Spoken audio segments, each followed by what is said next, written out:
ایران کہتا ہے اسرائیل تیری زندگی کی ڈور کٹ جائے گی، تیری زندگی موت میں بٹ جائے گی۔ ایران کہتا ہے میں ایسے میزائل داغوں گا، تیری چتا کو جلاؤں گا، تیری راکھ کو میدان جنگ میں بہاؤں گا۔ ایسے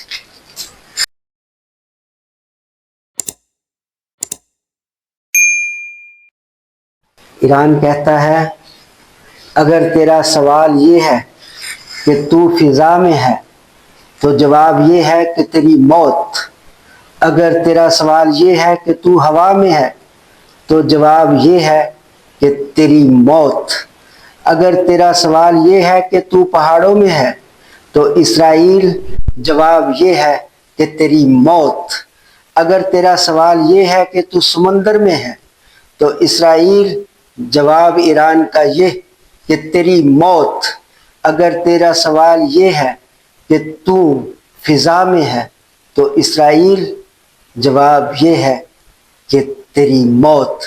اگر تو زمین کے پتال میں ہے تو اسرائیل ایران کا جواب یہ ہے کہ تیری موت۔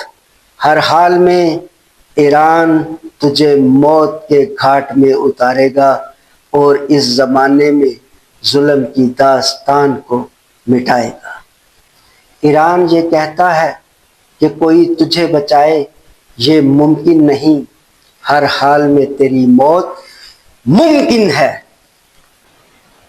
ساتھیوں، ایران کی سجل میزائل کے ذریعے اسرائیل کے اوپر للکار، اسرائیل کی موت ہر حال۔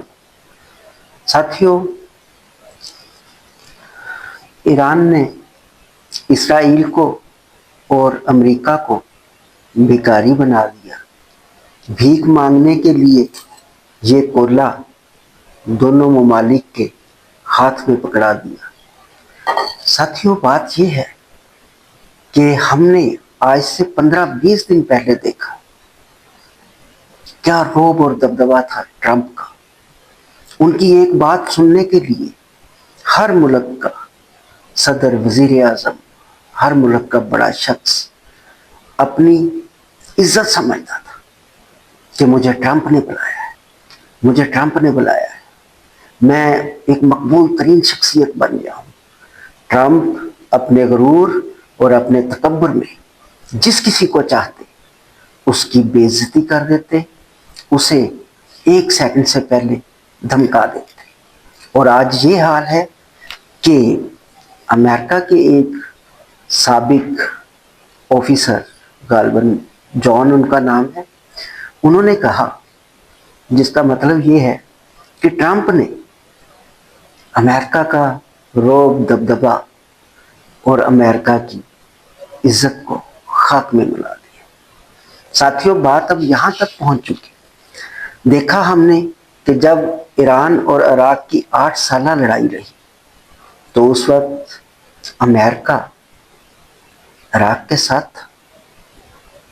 امریکہ کا عراق کے ساتھ ہونا اس بات کی دلیل ہے کہ ایران بہت اچھے طریقے سے اس نے اسٹڈی کیا ہوا تھا اسرائیل کو بھی اور امریکہ کو بھی۔ اب جو ایران ہے، یہ اس جنگ میں ہمارے سامنے جو بات آئی ہے وہ یہ آئی ہے کہ ایران نے دونوں شانوں پر اسرائیل کو اور امریکہ کو چت کیا۔ وہ کیا ہے؟ ایک تو اس نے میدان جنگ میں اسرائیل کو مزہ چکھایا، دوسرا اکنومیکلی لحاظ سے اس نے دونوں ملکوں کو فائنانشلی طور پر اتنا کمزور کر دیا کہ ان لوگوں کو اپنے ہاتھ میں گدا کری کے کولے پکڑنے پڑے۔ بات اب یہاں تک پہنچی ہے کہ امریکہ نے اپنی مدد کے لیے جس کسی کو بھی اس لڑائی میں بلایا، ہر ملک نے امریکہ کا ساتھ چھوڑ دیا۔ غیر تو غیر تھے، اپنوں نے بھی ساتھ چھوڑ دیا، یہاں تک کہ امریکہ کی حکومت پارٹی جو کہ ٹرمپ کی ہے، اس پارٹی میں سے ٹرمپ کے کئی ساتھی، پارٹی کے کئی ممبر، حکومت کے کئی ممبر، وربلا خبریں آ رہی ہیں کہ وہ کہہ رہے ہیں کہ یہ ٹرمپ نے بہت غلط فیصلہ کیا۔ ساتھیوں، ٹرمپ کو نتن یاہو نے، اسرائیل نے اس دلدل میں پھنسا دیا۔ ایک تو ایک شخص دلدل میں پھنستا ہے، ایک شخص دلدل میں پھنس کر اور اس کی گود میں سانپ بیٹھا ہوتا ہے۔ اب ٹرمپ نکلنا چاہ رہے ہیں، نکل نہیں پا رہے۔ اب کیا ہے، اسرائیل جو ہے وہ گود میں سانپ بن کر بیٹھا ہوا۔ سلسلہ یہ ہو گیا کہ ٹرمپ نے اپنی مدد کے لیے France, Germany, Australia, south Korea, Japan, even کہ یہاں تک چائنا سے بھی اس نے مدد مانگی۔ ہرمز جو کہ 20-21 کلومیٹر کا فاصلہ ہے اسٹیٹ آف ہرمز کا، جہاں سے تمام ممالک جو ایران کے ساتھ سیٹ ہیں ان کے جہاز اور وہاں سے گزر گاہ ہے تیل لینے والے، لے کر جانے والے جہازوں کی۔ اسٹیٹ آف ہرمز کا یہ سلسلہ ہے کہ وہاں سے ایران کا کوئی بھی دشمن ملک وہاں سے تیل کی ایک بوند نہیں لے کر گیا۔ ایران نے تمام ممالک کو مجبور کر دیا ہے غربت کے دہانے پر آنے کے لیے۔ ایران نے یہ اعلان کیا کہ اس کے جو دوست ہیں انہیں کسی قسم کا اسٹیٹ آف ہرمز سے اپنے جہاز گزارنے کا قطعاً خوف نہیں ہے۔ ایران دوستوں کا دوست ہے، دشمنوں کا دشمن ہے۔ اس جنگ میں ایران نے یہ ثابت کر دیا کہ ایک شریف 100 بدمعاش پر بھاری ہوتا ہے۔ ایران نے آنے والی دنیا کا نقشہ بدل کے رکھ دیا ساتھی۔ اب لوگ یہ سوچ رہے ہیں کہ ہم نے پوری زندگی اسرائیل اور ٹرمپ کے دبدبے میں گزار دی، ہماری زندگی کے اتنے سال ضائع ہو گئے۔ اب سلسلہ یہ ہے کہ ابھی 3-4 دن پہلے اسرائیل کے لوگ جو ہیں، اسرائیل کی ایک خاتون منسٹر تھی، خبر رساں اداروں سے پتہ چلا کہ وہ اسرائیل سے جہاز میں بیٹھ کر امریکہ چلی گئی۔ لوگ شفٹ ہونا شروع ہو گئے اسرائیل سے۔ تل ابیب کی یہ حالت ہے کہ آج سے سال پہلے جس طرح غزہ کے لوگوں پر ظلم کیا تھا اس نے، نتن یاہو نے، غزہ کی حالت اس نے جو بنا دی تھی، آج تل ابیب کی وہ حالت ہے۔ ایران کے اتنے خطرناک میزائل ان کے بنکرز کو کاٹتے ہوئے، بنکرز کو چیرتے ہوئے، تہہ خانوں کو چیرتے ہوئے ان کی عوام تک پہنچ رہے ہیں۔ اسرائیل میں اتنا خوف و ہراس ہے، اتنا خوف و ہراس ہے، وہ کہتے ہیں کہ رات کو ویسے ہی کوئی دھماکہ ہو نا تو وہ چیخنا چلانا شروع ہو جاتا کہ ہم گئے، ہم گئے۔ ایران نے آنے والے دنوں میں دنیا کے ملکوں میں ایک نئی دنیا بسا کر رکھ دی۔ ایران نے عاجزی کے ساتھ اپنے دشمنوں پر رعب اور دبدبہ ڈال دیا، اللہ کے سامنے عاجزی اختیار کر دی۔ یہ ہوا کب؟ یہ ہوا ایسے، میرا کام بنے گا اللہ کے نام سے، مجھے مقام ملے گا اللہ کے نام سے۔ آگے آگے دیکھیے ہوتا ہے کیا۔ ایک ملک، ایک شریف، سب پہ بھاری، ایک ایران، دونوں ممالک پر ابھی تک ساتھیوں بھاری پڑ رہا ہے. میں نے 4-5 دن پہلے یہ بیان کیا تھا، بتایا تھا کہ اگر جنگ کو 4 حصوں میں تقسیم کر دیا جائے تو 3 دن پہلے ہی ایران جو ہے وہ ایک حصہ جیت چکا ہے. ایران نے بلائنڈ کر دیا، ایران نے اندھا کر دیا آئرن اور اینٹی میزائل سسٹم جو ہے ان کا، آئرن ڈوم کو ختم کر کے. بات اب یہاں تک پہنچ گئی ہے کہ ایران جس جگہ پر نشانہ لگاتا ہے، ریڈار سسٹم اسرائیل کے سب فیل ہو گئے.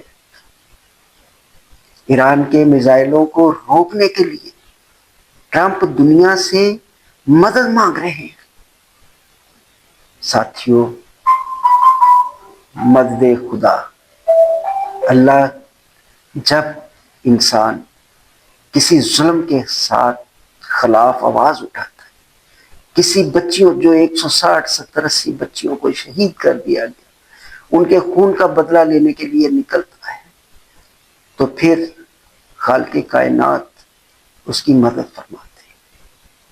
ساتھیوں، اسرائیل ایک ایسا انسانیت کے نام پر بدنما دھبا تھا جس نے چھوٹے معصوم بچوں کے آنسوؤں کو دیکھا، پانی کے ایک ایک بوند کے لیے ترسایا،